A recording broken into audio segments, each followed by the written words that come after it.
Chapter 6 of The Tower of London by Arthur Poyser. This recording is in the public domain. Chapter 6, All Hallows Barking by the Tower, Part 1. Calm soul of all things, make it mine to feel, amid the city's jar, that there abides a peace of thine man did not make and cannot mar.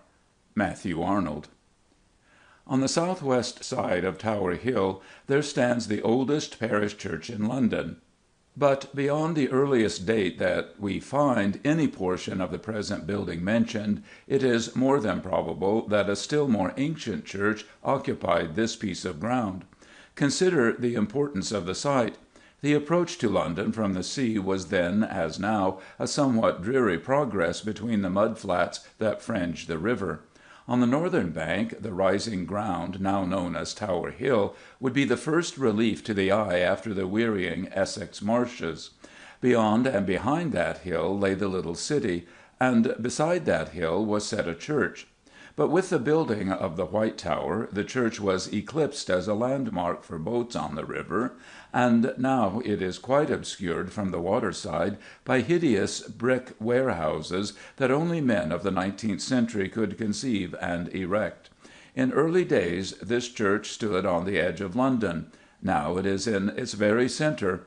Yet few buildings equally well preserved have altered as little as this old building has, this fair church on Tower Hill. And we have here handed down to us much that is unique as a record not only of English history, but of the progress of architecture. The furnishings of the church, the carvings and wrought ironwork, also carry us through generations of activity in such arts, and the pavement brasses and sculptured tombs serve as memorials of many a famous Englishman. The church has an additional interest in being the nearest ancient building outside the Tower walls, and in having received for burial victims from the block on Tower Hill. Yet the close connection of this ancient church with the Tower and its history has not hitherto been sufficiently emphasized. It is well, therefore, that we should give All Hallows some of our time when we have explored and examined the Tower itself. 400 years before the Conqueror laid the foundation stones of the White Tower, a cluster of cottages on the edge of Tower Hill, and lying not far from the Aldgate of the old walls of London, constituted the germ of the present parish, and stood within sight of the earlier church.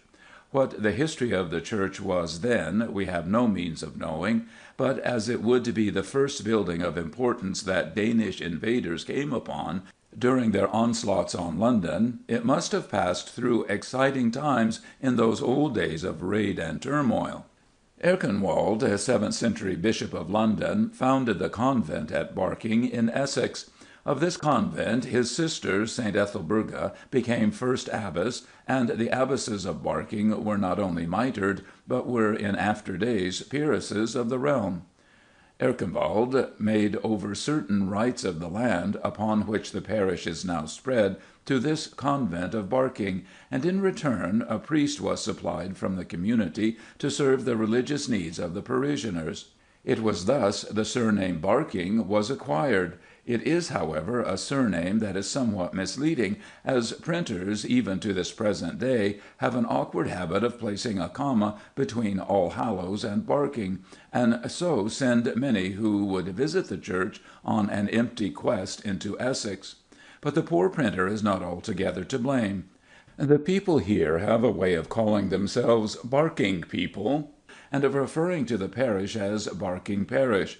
This leads to unnecessary confusion. The only alternative would be to retain the term on Tower Hill, and ask the good folks of the Essex town to adopt some other name. As it is improbable that either of these suggestions will be taken seriously, a return to the ancient title, Berkingchurch by the Tower, might solve the difficulty.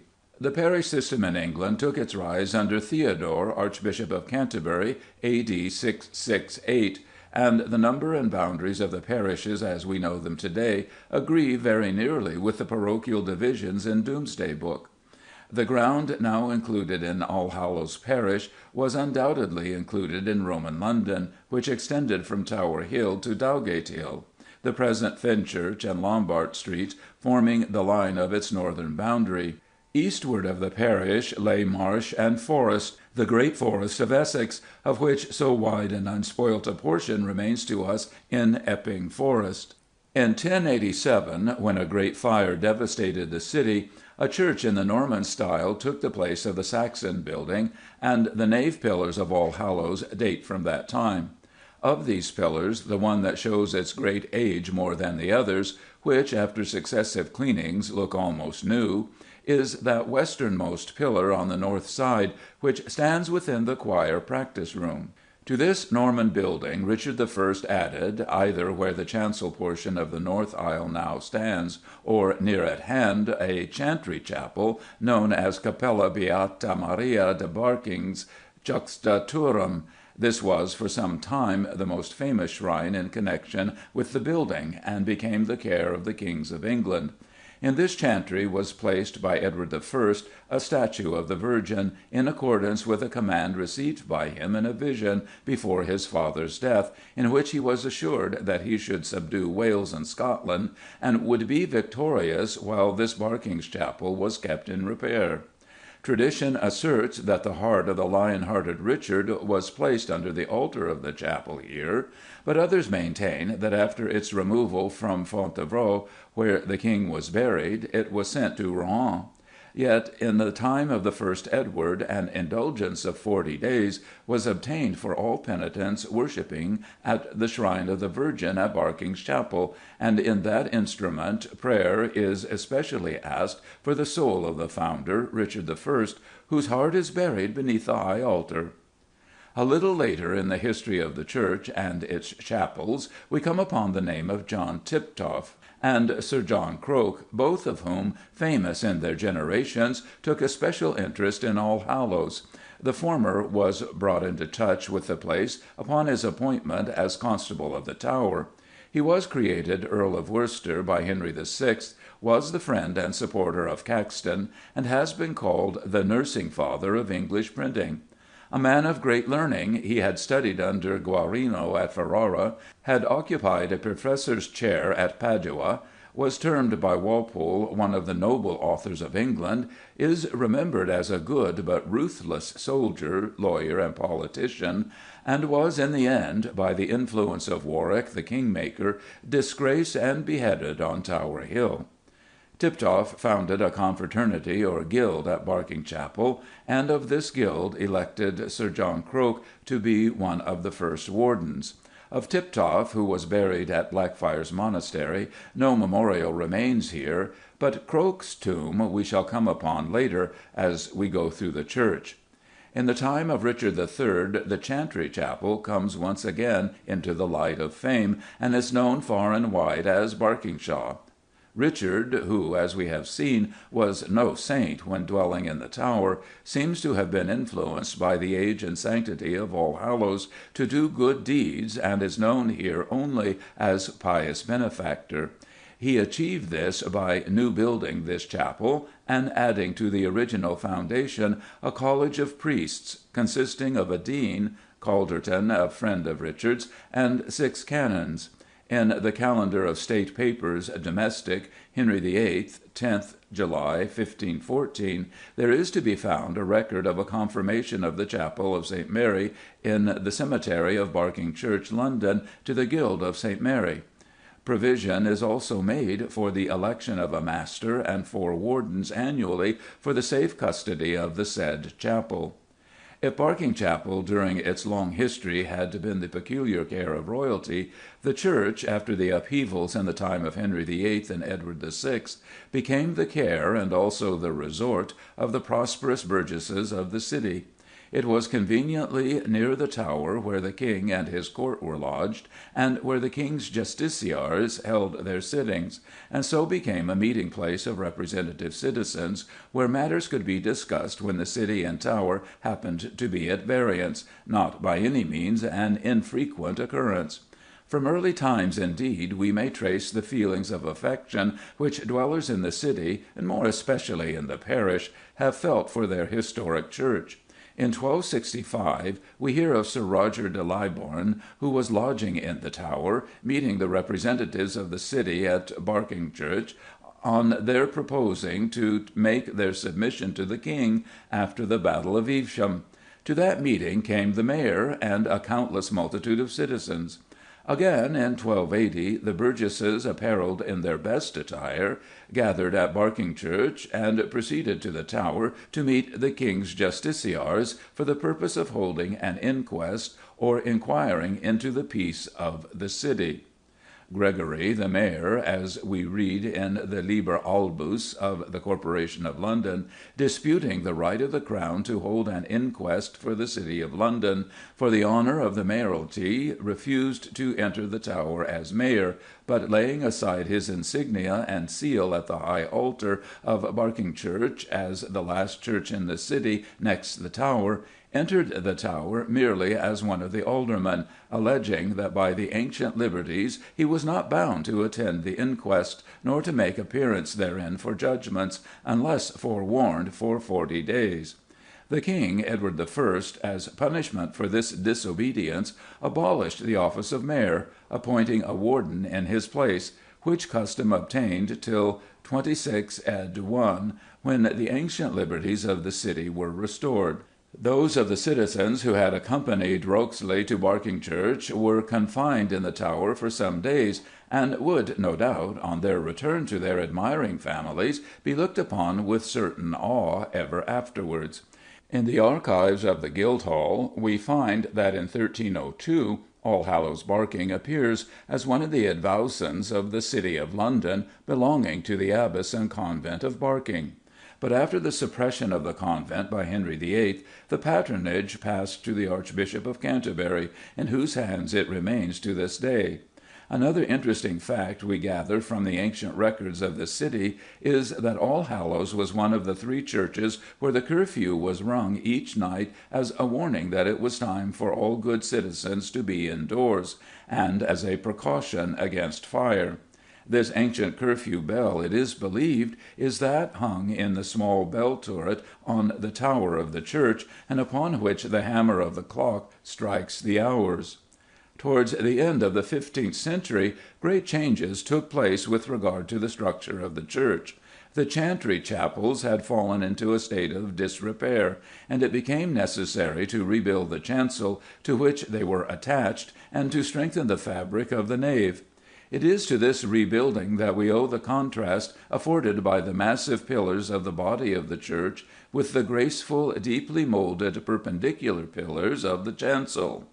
The manner in which the one style has been grafted on the other, where, as Allen says, the pillars between the chancel and the nave are singularly composed of half a circle and half a clustered column worked together, attracts the attention of even the most casual observer.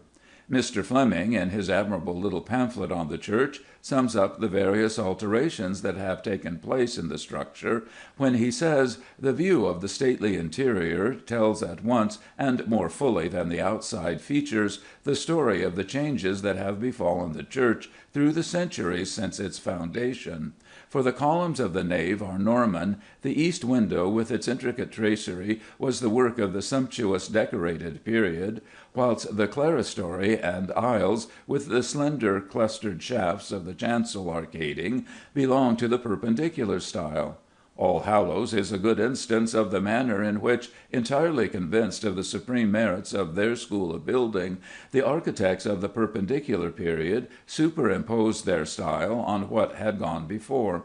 The contrast between the light clustered columns of the chancel, with their beautiful splayed arches, and the heavy pillars of the nave, is extremely striking, and almost remorseless in its hint of the supercilious ease with which the men of the Tudor period parted from the past and its traditions. The interior of the church was at this time embellished by mural decorations, and lingering traces of the paint on one or two of the nave columns were left undisturbed during the last restoration in 1904. A rood screen stood in front of the new chancel, and above it rose the famous Duddington organ. Alas, no traces of either remain to us, even in a museum. While Charles I was on the throne, the interior was again renovated, and during the long toll of subsequent years the history of Allhallows resolves itself into a record of successive restorations. Few churches have been more carefully and lovingly tended than this has been, and its present state of preservation is due to this interest which it has always inspired in those who appreciate its worth and beauty. Allhallows, unlike so many other churches, has not lost but gained by its restorations. An old building such as this is in constant need of attention. The problem has ever been the vexed one of renewing without destroying. But any one who enters Allhallows today will feel that the problem has been solved here with complete success. The later restorations, including the re-roofing, restoration of the ancient battlements, and preservation of the lower parts of the outer walls, has cost, in round figures, £12,000, and every penny has been wisely spent in handing down to future generations so wonderful a memorial of the past. The period of the Commonwealth has left its mark in most sacred buildings as a time of pulling down, but this church has the singular advantage of remembering it as a time of setting up. The old stone tower which stood at the southwest corner of the building, the foundations of which were uncovered a few years ago during the erection of that amazing indiscretion, the warehouse which now stands upon the site, was severely disturbed in 1649, when, on January 4 of that year, a blow of 27 barrels of gunpowder that took fire in a ship chandler's house on the south side of the church created havoc in the immediate neighbourhood. The explosion is described in Strype's edition of Stow's Survey. It seems that the chandler was busy in his shop barrelling the powder about 7 o'clock in the evening, when it became ignited and blew up, not merely that house, but 50 or 60 others. The number of persons destroyed was never ascertained, for the next house but one was a tavern, known as the Rose, which was full of company, in consequence of a parish dinner. It must have been very great, however, judging from the number of limbs and bodies which were dug up from the ruins. The hostess of the tavern, sitting in the bar, and the waiter standing by with a tankard in his hand, were found beneath some fallen beams, but were dead from suffocation. It is recorded that the morning after this disaster a female infant was discovered lying in a cradle on the roof of the church, neither bruised nor singed. The parents of the babe were never traced. The child was given the surname Barking, adopted by the parish, and lived to an adult age. But while the baby was saved, the heavy tower was doomed. As a result of the shock, it became so insecure that complete demolition was necessary. During the Protectorate, the present tower was set up, and, though it is about as uninspired a piece of ecclesiastical brickwork as one can imagine, yet it has a certain interest, not only for having arisen during the days of Cromwell, but for having just barely escaped destruction when the Great Fire came to its base. It was up this tower that the ever-curious Pepys, who lived nearby in Seething Lane, climbed hurriedly to see the devastation of old London. The event will be found recorded in the diary under the date of September 5, 1666. The building of this tower brings to mind an amusing episode in the records of the church. It appears that over the clock, the dial of the Barking Church mentioned by Pepys, the wardens then in office put up a huge effigy of St. Michael, weighing nearly 20 tons. Its right hand held a trumpet, and in its left was a leaden scroll inscribed, "Arise, ye dead, and come to judgment." St. Michael, having been scorched and blistered by the fire of London, was taken down in 1675 (there was no hustling in those days), repainted, and placed over the commandments at the east end of the church. Two smaller figures, which had supported the central effigy on the wall of the tower, were put up over the organ in the new organ loft at the west end, where, reclining gracefully, they remain to this day. St. Michael had a rougher time of it, and was the cause of one of those absurd squabbles that too often mar the harmony of a quiet parish. One or two of the congregation indicted the churchwardens at Old Bailey under the statute of Edward VI against images, but the prosecution was abandoned on the ground of expense. A Mr. Shearman supported the parishioners, and upon his own responsibility destroyed the image. This occasioned a furious war of words between him and the lecturer Jonathan Saunders, acting as curate of the parish. Shearman wrote virulent pamphlets which were published by a friend of the author's to prevent false reports, and addressed them to the vicar, Dr. Hicks, and his wardens. The latter part of this entertaining publication asserts, as a dig at Saunders as compared with the vicar, that the men of the least learning are always the most formal. It goes on to insinuate that Barking parish was then as famous for its love of drinking ceremonies as for its dislike of religious formality. The drinking ceremonies have certainly passed away. The pamphlet concludes thus: "I hope our parish shall not lose an inch of its reputation, nor be censured as irregular, but remain a primitive pattern for all London, yea, and all England." Mr. Saunders replied with double-shotted guns, and the Shearman battery opened fire again with unfailing vigour. The parishioners soon tired of the troublesome and cantankerous Shearman and all his ways. His statements were considered rude, scurrilous, and scandalous, and it was recorded in the minutes of the vestry, held on April 24, 1681, that his attack "tends to the dishonour of the Church of England as now established, and is a libel upon the vicar and the whole parish." So ends this 17th century turmoil. Before we enter the church by the north porch, our attention will be attracted by the three carved figures above the doorway. That in the centre represents the Virgin, the church being dedicated to St. Mary and All Saints, with St. Ethelburga, Abbess of Barking, on one side, and Bishop Andrews, who was baptized in All Hallows, on the other. This group, as has been well said, combines in one presentment three periods in the history of the Church: the primitive, the medieval, and the modern.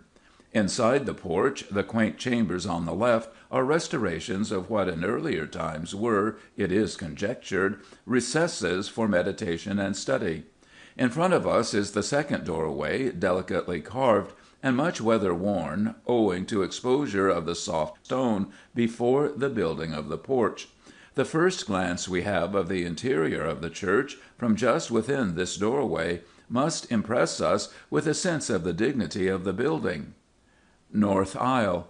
As we turn to go down the north aisle, we will see, set in the pavement, a plain square brass, above the grave of George Snaith, auditor to Archbishop Laud, who was buried here, to be near his master, in 1651.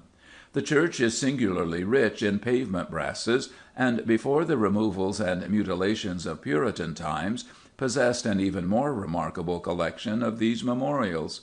At the eastern end of the aisle we come upon the curious stone commemorating Thomas Burby, 7th Vicar. This is the only tomb of a pre-Reformation vicar that remains in the building. Though the slab is worn almost smooth by the feet of so many generations, yet the outlines of an elaborate design can still be traced upon it.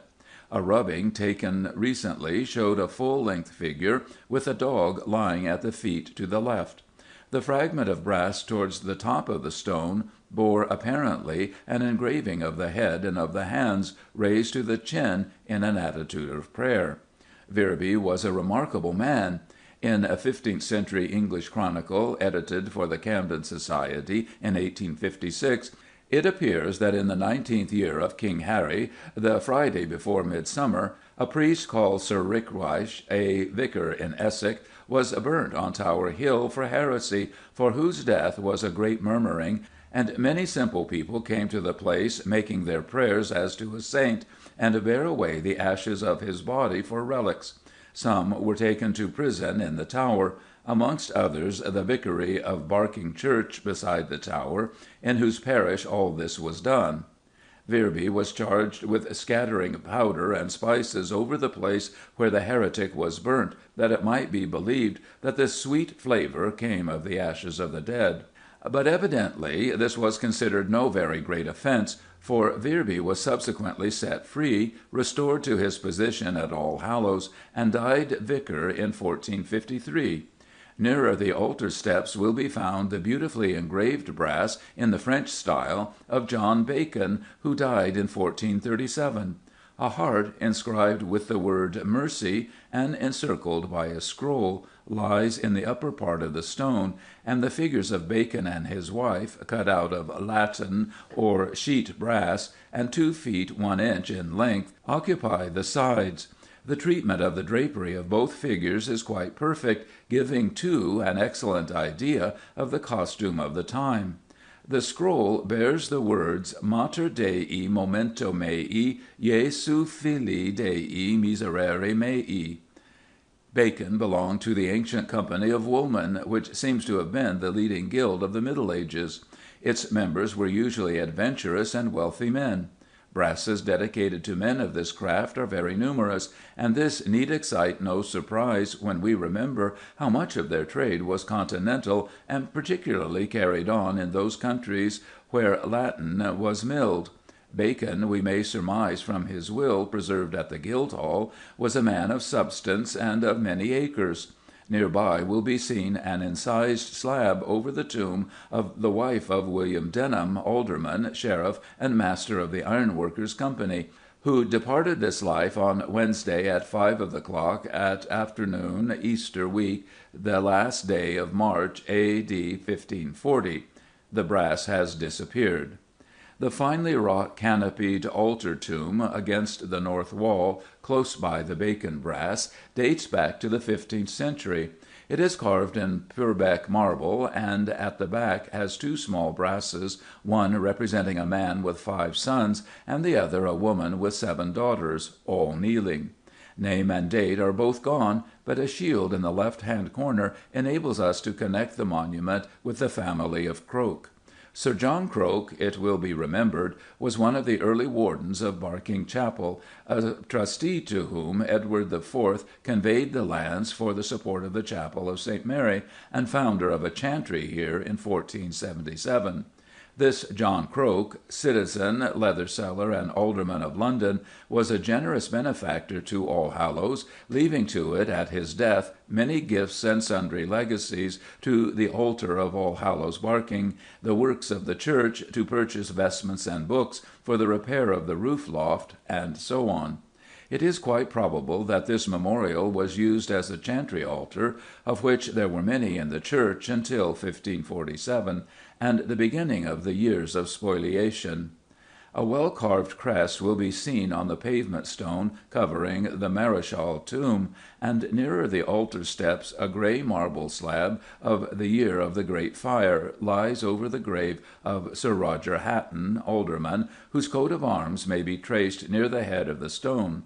On the north wall we find a memorial to Charles Wathen, the indulgent parent of 9 children, one of which, Master William, received his death wound in battling with a pirate in the East Indies, and should therefore be somewhat of a hero to all boys in the adventure stage of their careers. A broken pillar on this wall was put up in 1696 in memory of Giles Lytcott, the first Controller General of the Customs of England and the English colonies in America, whose mother was the daughter of Sir Thomas Overbury, poisoned in the Tower. Pepys, in his account of the fire of 1666, refers to an Alderman Starling, a very rich man, without children. The fire at the next door to him in our lane, Seething Lane. After our men had saved his house, he did give 2 shillings 6 amongst 30 of them, and did quarrel with some that would remove the rubbish out of the way of the fire, saying that they had come to steal. This very rich man was Lord Mayor in 1670, and his arms are depicted in stained glass in one of the windows in this aisle, as a remembrance of the escape of the church from the Great Fire. Attached to the pillar behind the pulpit there remains an interesting relic in the form of an elegantly designed hat peg, the only survivor of many such pegs on the pillars of this church, dating back, it is believed, to the early 17th century. Above the Croke altar tomb to the left there is to be seen the kneeling figure of Jerome Bonalia, an Italian, probably the Venetian ambassador, who died in 1583, and in his will thus indicates his burial place: "Volendo che il mio corpo sia sepoltra nella parrocchia di Barchin." End of Chapter 6, Part 1.